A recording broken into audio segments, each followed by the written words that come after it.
At my husband's funeral, my son Eric stood at the podium with a shaking voice and thanked another woman. She was the one who was truly family to us, he said. Right then, everyone in the room looked at the woman in the front row, the one wearing a fitted black dress with perfect makeup and delicate tears in her eyes. And me, the actual wife, the mother, I sat off to the side, unnoticed, invisible. When the lawyer later told me that my husband had left almost everything to her, giving me only the bare minimum the law required, Sandra Bennett hugged my son and smiled like she had already won. But then I showed him the evidence of corporate fraud, and just like that, there was no one in the room smiling anymore. I never thought my life would start over at a funeral. James died in a sudden car accident. He was driving downtown that morning in heavy rain. They said the brakes failed on a curve and the car hit a supermarket. He died quickly. The doctor said he didn't suffer, but I wasn't sure he deserved such a clean exit. We had been married for 40 years. I used to think our marriage, while not romantic, was at least solid, like one of those old houses beaten by storms, worn on the outside but still standing. I gave up my career to take care of every part of our home. He always said, "I can take care of you. You don't need to work," and I believed him. I foolishly thought it was some kind of love. At the funeral, I wore his favourite charcoal grey wool coat and stood by the chapel entrance, greeting guests. The wind was strong, my fingers were numb. Still, I smiled, doing my best to make sure his goodbye was dignified and orderly. James cared so much about appearances, about what other people thought of him. Even in his death, I found myself keeping up that neat image for him. Eric was at the podium. He's our only child. He turns 33 this year and is a back-end engineer for a tech company. He wore a sharp, dark suit. His face was serious and his voice was steady as always. After reading a tribute to his father, he paused and his eyes got red. "There's someone I want to give a special thank you to," Eric said, his voice a little shaky. The room went silent. I held my handbag tight in my lap, my knuckles turning white. I thought he was about to say, "My mother." In that moment, I could almost hear it forming in his throat, that long-awaited recognition. 40 years of marriage, dedication to the home, nights spent at the hospital, all the quiet sacrifices. I truly believed he had finally seen me, but what came next cut through me like a dull blade, stripping that hope away inch by inch. Someone who supported my father through the toughest time of his life, Miss Sandra Bennett. A soft murmur went through the crowd. From the front row, a woman stood up and dabbed her eyes, nodding politely. She wore a deep emerald green wool coat, black heels, perfect makeup, and perfectly styled hair. As she sat down, people around her turned to look, curious and surprised. I felt sound explode in my ears like detonated silence. Sandra! Sandra Bennett! I knew the name. She was James's administrative assistant at the firm, our firm.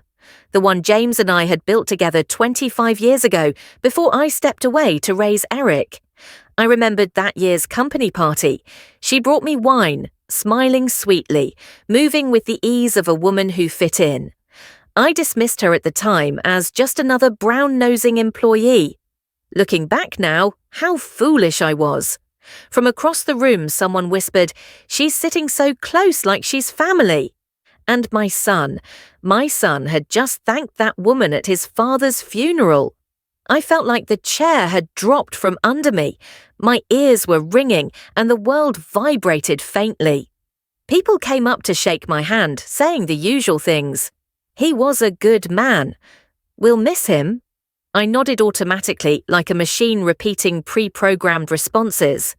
I had planned to hold on until the end, to keep up appearances. But then I heard Eric whisper to Sandra, "You're the one who's truly family." I nearly dropped the teacup in my hand. In that moment, I realized this funeral wasn't for James. It was for a hidden world I didn't know existed, and I was just a stranger, a discarded observer. That night, back home, I sat in the empty living room. As I took off the coat, I saw that the satin ribbon was wrinkled, as if the last bit of my marriage's dignity had been accidentally snapped. I sat at the dining room table and stared at the row of empty chairs. James's seat was still in its place. I hadn't moved it. For decades, he'd always sat there, hand on the armrest, waiting for me to bring him his soup. Now it was just empty, and the armrest had gone cold. There were still bottles of his favourite beer in the fridge. I never liked the brand. It was too bitter, but he'd buy a six-pack every week just for himself. Turns out habit is the cruelest prison. I didn't sleep that night. I pulled out some old photo albums. In the photos, we were still young. There was light in his eyes. I smiled easily back then. I even found an old employee ID from when I was the financial consultant at our firm. Our firm? Short hair, self-assured, always seated second from the right at every board meeting. We had started Western Financial Consulting together right after we got married. I handled the operations and finances while James brought in the clients. We were a team. Then, 15 years into the business, when Eric was 8, James sat me down. "You should quit," he said. "Focus on Eric." "I'll take care of everything," and I foolishly listened. I thought he was being considerate. Now I wondered if he'd been planning this all along. I closed the album and poured myself a glass of water. The kitchen clock ticked. I realized all the pride, all the patience I had once poured into keeping our marriage together had been buried the moment he died. What I didn't know, however, was that beneath all this was a deeper betrayal. The next morning, every word I heard in the lawyer's office felt like a line from a life script I was never invited to read. The air smelled faintly of ink and old wood cabinets. A faded print of the Constitution hung crooked on the wall, and sunlight filtered through the blinds, slicing the floor into narrow strips of light. It was the law firm James had chosen before his death. The lead lawyer was a man in his 50s with a slow, heavy voice. Every word was drawn out as if to emphasize something unsaid. "Pursuant to the will signed by Mr. James Weston 3 years ago," he began with mechanical calm, "Mrs. Weston will receive the marital residence in Somerville and an annuity of $2,000 per month for life." I sat up straighter. $2,000 a month? Our mortgage alone was $3,500. "However," he continued, "the vacation property in Nantucket, Mr. Weston's life insurance policy valued at $750,000, and his ownership shares in Western Financial Consulting shall be inherited by Ms. Sandra Bennett." I wasn't just stunned. I felt like I'd been pushed off the main stage of my own life, left standing behind the curtain in a dead spotlight, unsure if I had ever truly played the part I thought was mine. He'd left me the house with a mortgage I couldn't afford and an insulting pittance. The company I'd helped build, the one that carried my name on the door, was now hers. I turned to look at Eric. He sat perfectly straight, his eyes fixed forward as if he were listening to a quarterly financial report. His fingers were perfectly locked together, not a hint of surprise, not a shift in his expression, as if he had known all along. When the reading was over, I stood up and walked over to him. "You knew," I said in a low, trembling voice. "Didn't you?" He looked at me with a strangely calm tone. Dad had his reasons. "His reasons," I whispered, the words stuck in my throat. What did 40 years of marriage mean to him? What did building that company together mean? Eric was silent for a moment, then said, "He worked hard his whole life." Sandra was there for him. She understood him. He lowered his voice almost apologetically. "You didn't." "I built that company with him," I said, my voice shaking. "I was the one who set up the accounting systems, who brought in the first major clients. I left so he could grow it." "And he did grow it," Eric said flatly. "Without you." In that moment, I saw it clearly. Not only had I lost my husband, I was losing my son. He wasn't defending his father's memory. He was redrawing the family tree and erasing me from the map. When I got home, I stood in the driveway for what felt like forever, the weight of my handbag numbing my arm. My mind was racing. Under Massachusetts law, a spouse can't be completely disinherited. I knew that much from my years in finance.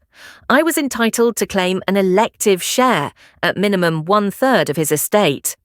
But James had been clever. He'd structured things so most of his wealth was in non-probate assets, the life insurance with Sandra as the beneficiary, company shares he'd transferred to her over the years. I went into the bedroom and opened James's closet. His shirts, ties and wool vests were still perfectly arranged with that familiar smell of refined order. But what lies were woven into those fibres? When did he decide I was no longer family? Was it the year I stepped away from the company, or had it been earlier? I started searching, not just through drawers this time, but through his computer. I tried his password, our anniversary, number, Eric's birthday, number. Then I tried Sandra's birthday. Bingo! His email opened up, and there it was, years of correspondence, planning, scheming, building a life without me. But more than that, I found something else, a link to a cloud storage account. I clicked it. Inside were folders, property docs, company transfers, consulting invoices. I opened the last one and felt my stomach drop. Invoice after invoice from Quint Consulting LLC to Western Financial. Services rendered, strategic business advisory, amounts $50,000, $75,000, $100,000. All paid to a company that, when I Googled it, had no website, no address, no employees. Just Sandra. That afternoon, I walked across the street to visit Helen, our longtime neighbour. She was a widow in her late 70s with a sharp memory and a garden full of roses. When I mentioned Sandra's name, her face got stiff. "Sandra, wasn't she the one James would take to those symphonies?" she asked, raising an eyebrow. "You didn't go with them?" I forced a smile. My mouth was dry. I never really liked social events much. Helen shifted in her seat. "Oh, I always thought they were together. She's been on this street several times. One year, she helped James put up the Christmas lights." I froze. That Christmas, I was stuck upstairs with a swollen knee. James had told me a neighbourhood kid had helped him. "Do you remember when they started getting close?" I asked. Helen stirred her tea, thinking. "At least 10, maybe 15 years ago. I remember seeing her around here when you were away taking care of your sister. I thought she was some cousin or something." 15 years, right around when I left the company. I sat in Helen's sunroom feeling like a stranger who had walked into the wrong house. All these years, I had managed our retirement budget down to the last penny. I had chosen his bathrobes, scheduled his doctor appointments, and even dipped into my parents' last savings to rescue the company during a cash crisis. And he had been building a golden future for another woman, out of my sight, out of my reach, using my company to do it. I called Patricia. Patricia Chambers had been a close colleague during my years at the firm, one of the few women I had kept in touch with after I left. She was semi-retired now, helping her daughter raise a grandchild and taking on the occasional freelance financial case. She answered on the second ring with the same energy she always had. "Margaret, my goodness, I heard about James. I've been meaning to call you." "Thank you," I said. I didn't waste time. "Patricia, I need you to help me find something. I think James used company funds to funnel money to Sandra through fake consulting invoices. I need to know if I'm right." She went quiet for a moment. "You're not just contesting a will, Margaret. You're looking to expose fraud." "I want the truth," I said. "I've spent too long in the dark, and that's my company too. I built it with him." "Then let's get to work," she said. We agreed to meet at her house in 2 days. In the meantime, I became a woman on a mission. I downloaded every file from James's cloud account. I found property records showing Sandra's house in Somerville, purchased 5 years ago through a relocation assistance program James had created at the company. The Nantucket vacation home purchased in his name only, then transferred to Sandra 2 years ago. 2 days later, I drove to Patricia's house. Her home was in a quiet suburb, a pale grey bungalow with a row of withering chrysanthemums out front. She greeted me with a glass of lemon tea and opened her laptop. "I pulled the company's financial records for the last 10 years, she said. "I still have access as the former CFO. Look at this." She showed me a spreadsheet. Payments to Quint Consulting LLC totaling over $450,000 between 2015 and James's death. I cross-referenced these against actual project work. There's no record of any services performed, no reports, no deliverables, nothing. It's pure embezzlement. My stomach twisted. He stole from the company I helped build to give her a life. Patricia looked at me with concern from behind her glasses. "Are you sure you want to go through with this? A fraud case like this, it'll be expensive and it'll take time, over a year, maybe longer." "I don't care," I said. "I want every penny back." On the drive home, I went slow. The sun hit the windshield hard and the air smelled of early autumn. The radio played an old 60s ballad. The chorus repeated softly, "You only find the truth when you stop pretending. Yes, only when you stop pretending do you begin to see clearly." Back at home, I sat in front of the computer and organized everything into folders. I was no longer the woman who buried her emotions behind a stove. I was Margaret Weston, co-founder of Weston Financial Consulting, the one who had been edited out of her own life story, and the woman who was about to rewrite the ending. I thought the worst was over, the will, the truth about the properties, Sandra taking her place at the center of it all, brazenly labelled as family. That was enough humiliation for a lifetime. But I hadn't realised that what would truly break my heart was Eric. He is my only child. I had believed that however unrecognisable the rest of the world became, he would still be mine. We agreed to meet at the town cafe, the one where he used to get caramel dessert as a little boy. He showed up in a trench coat, his manner stiff and formal, as if he were preparing for an interview, not meeting his mother. Before I could sit down, he placed his phone face down on the table. He always did that, a subtle signal that any buzz could be a reason to end the conversation. "Why did you hire a lawyer?" he asked bluntly. "Why are you going after Sandra?" I took a deep breath and looked him in the eyes. "Because she and your father stole from the company I helped build. Because he committed fraud." He shrugged. "Dad gave her consulting contracts. That's not fraud." "Eric, there were no consulting services. It was fake invoices to funnel company money to her. That's textbook embezzlement." Eric frowned. "You're making this about money." "It's always been about money with you."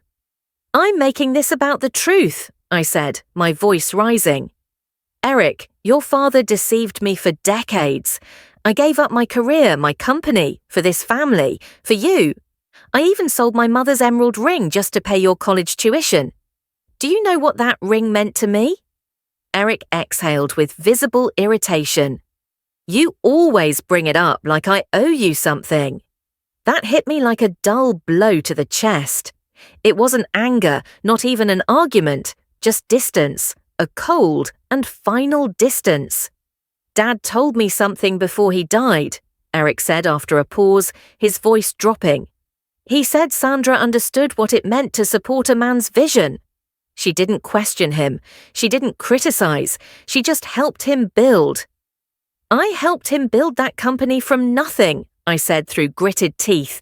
"We were partners. Equal partners." "That's not how he saw it," Eric said flatly. "And honestly, Mom, you were too controlling, too involved in every decision. Sandra let him lead, then it clicked." "How much did he promise you?" I asked quietly. Eric's face changed. Just for a second, a flicker of something. Guilt, maybe. "What are you talking about? James promised you something, money, a position at the company. What was it?" He was quiet for too long. Then, "He was going to make me CFO once Sandra took over as CEO. And yes, he set up a trust fund for me, $200,000. Is that what you wanted to hear?" There it was. My son hadn't been brainwashed by James's charm. He'd been bought, groomed for years with promises of money and power, included in their little family unit because it served them. So that's why, I said, my voice barely a whisper. That's why you've been on her side all along. You have a financial stake in this. Eric looked at me, and for the first time, I saw not my little boy but a stranger, a man who'd made his choice, and it wasn't me. I reached into my purse and pulled out an old, faded photograph. That summer, when you were 2, we went to the beach, I said, sliding the photo across the table. Your father backed out at the last minute for work, so it was just the 2 of us. In the photo, he's wearing bright red swim trunks and standing on wet sand with a trail of tiny, wobbly footprints behind him. You were terrified of the waves. You'd hold onto my neck and just scream, "Mommy! Mommy!" You didn't know much about the world back then, but you knew where safety was. Eric looked down and said nothing. I know you look up to your father, I continued, but did you ever think that maybe I was the one who made it possible for him to be that man? I ran the operations, I built the systems, I sacrificed my career so he could shine, and he used my company to steal from me and give to her. He looked up. There were no tears, no guilt, just a flicker of hesitation. You can't win this case, he said. Sandra has the best lawyers, and the company is legally hers now. I put the photo back in my wallet and stood up. My voice sounded calm, but it had a deep firmness. We'll see about that. Because unlike you and your father, I actually know how that company works. I built it. Whatever he said after that, I didn't hear it. I walked out the cafe door into the parking lot. It had started to rain. The drops hit the windshield with a slow, relentless rhythm, like an orchestra made entirely of silence. I slid into the driver's seat and wrapped my hands around the steering wheel, pausing for a long moment. I didn't cry. I didn't fall apart. I just sat there, realizing that what I had lost wasn't just a husband. I had lost my marriage, my family, even my son. But in that same breath, I understood something else. I could no longer wait for someone else to tell me who I was. It was time to live for myself. That afternoon, I called a lawyer who specialized in fraud and corporate law. I have a complicated case, I said, my voice steady and clear. I believe my late husband systematically embezzled from the company we co-founded to funnel money to his mistress. I have documentation of fake consulting invoices, property purchases, and financial transfers. The lawyer was a woman named Rebecca Porter. She was in her mid-50s, and her voice on the phone was warm and no-nonsense. She listened calmly as I talked. "Send me everything you have," she said. "Every document, every email, every invoice. This is going to be a long fight, Mrs. Weston, probably over a year, maybe 2, and it's going to cost you." "I don't care," I said. "That company has my name on it. I helped build it, and I want justice." I hung up and started copying the files. When I was finished, I had over 75 documents. I printed everything out, arranged it neatly in a folder, and drove it to her downtown law office. Her firm was in a glass building in Boston, and I took in the view of the city skyline as I waited. When she walked in, she had a kind, professional smile. She had a sharp haircut that framed her chin and wore a perfectly fitted suit. She took the folder, flipped through it, and nodded. "This is good," she said. "Very good. You've done half my job for me. Here's what we're going to do. We're going to file 2 lawsuits. First, we're going to challenge the validity of certain asset transfers under Massachusetts marital property law. Second, we're going to sue Sandra Bennett and the estate for corporate fraud and embezzlement." "Will we win?" I asked. Rebecca smiled. "I don't make promises." But with this kind of documentation, we have a very strong case. The next 15 months were brutal. Depositions, court filings, discovery. Sandra fought back hard. She hired expensive lawyers who tried to paint the consulting invoices as legitimate business expenses. They produced contracts, emails, even fake reports that James must have created to cover his tracks. But we had Patricia. And Patricia knew the company's operations inside and out. She testified that none of the consulting work Sandra supposedly performed ever made it into any actual business plans or strategies. She showed how the timing of payments always coincided with personal expenses for Sandra: her mortgage payments, her car purchases, her vacations.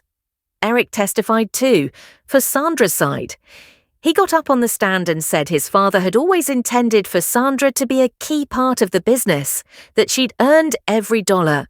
Watching my son lie under oath was like watching him die. I took the stand too. I talked about co-founding the company, about building the financial systems, about leaving to raise Eric with the understanding that I still owned half the business. I showed photos of board meetings from the early years where I sat at James's right hand.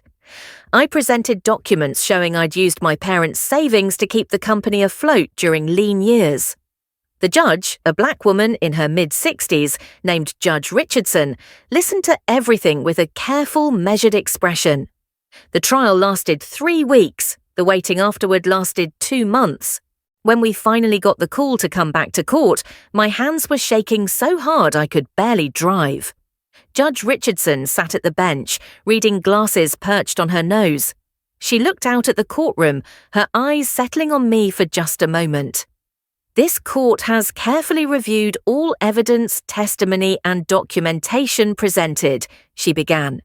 The defendant, Ms. Bennett, claims the payments received from Western Financial Consulting were legitimate compensation for consulting services rendered. However, the plaintiff, Mrs. Weston, has provided substantial evidence that these payments were, in fact, fraudulent transfers meant to siphon company assets. My heart was pounding so loud I could barely hear.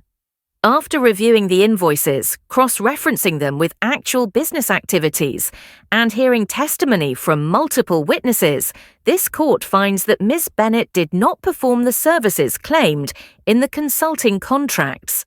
Furthermore, the court finds that Mr. Weston, as a fiduciary of the company co-founded with his wife, breached his duty by systematically transferring company funds to Ms. Bennett for personal benefit. Sandra's face had gone white. However, Judge Richardson continued, this court also recognizes the complexity of proving criminal intent on behalf of a deceased party. Therefore, rather than pursue criminal charges, this court is ordering a civil settlement. She looked directly at Sandra now. Ms. Bennett, you are hereby ordered to return all assets obtained through fraudulent means. This includes the Somerville property, which will be sold with proceeds returned to the company. This includes the Nantucket property, which will be returned to Mrs. Weston as it was purchased with company funds that should have been distributed to her as co-founder. And this includes monetary compensation totaling $680,000, representing the fraudulent payments plus interest. Sandra's lawyer stood up. Your Honor, Ms. Bennett doesn't have that kind of liquid capital. Then she'll need to liquidate assets, Judge Richardson said flatly. She has 6 months to comply. Furthermore, Ms. Bennett's shares in Western Financial Consulting are hereby transferred back to Mrs. Weston, who will retain her original 50% ownership stake as co-founder. I felt something break open in my chest.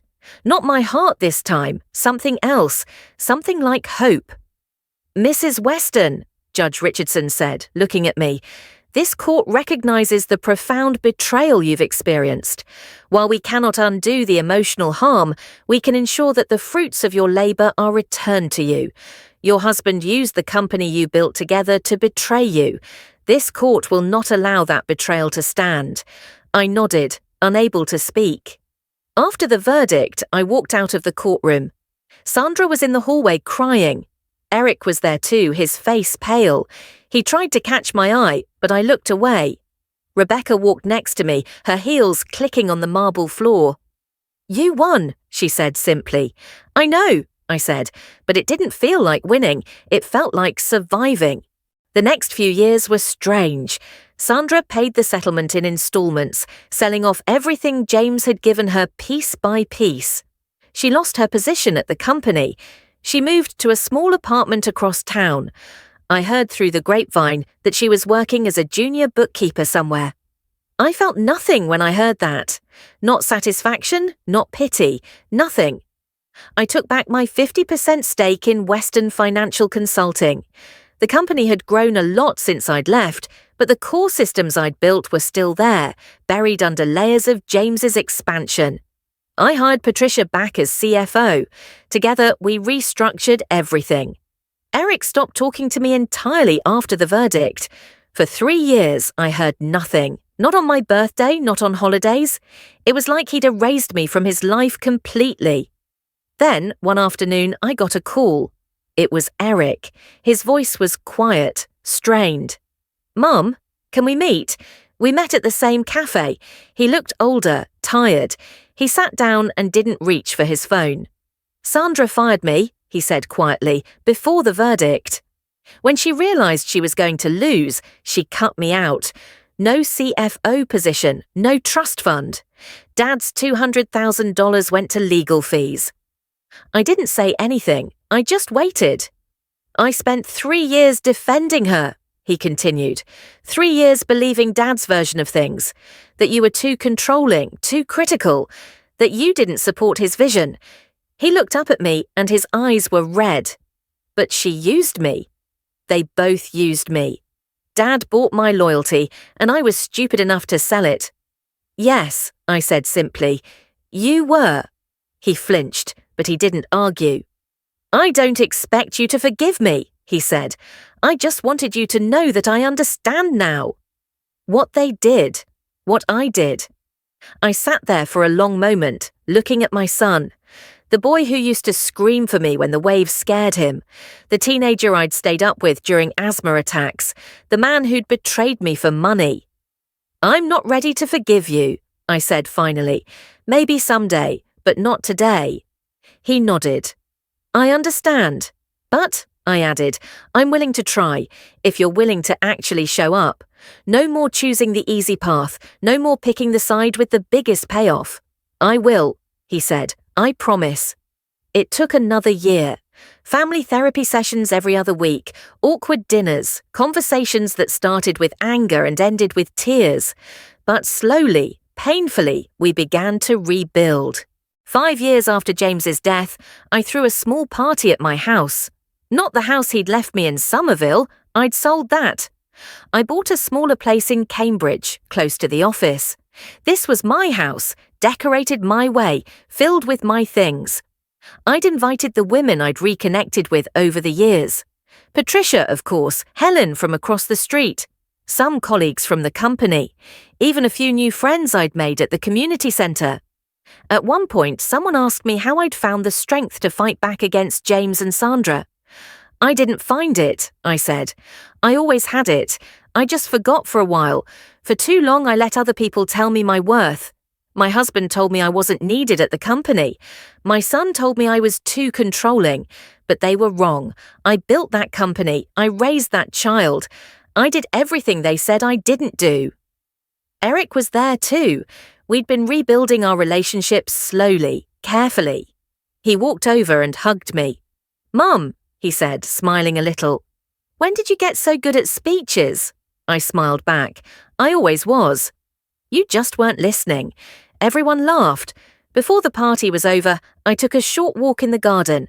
I stopped in front of the crabapple tree I'd planted 2 years ago when I moved in.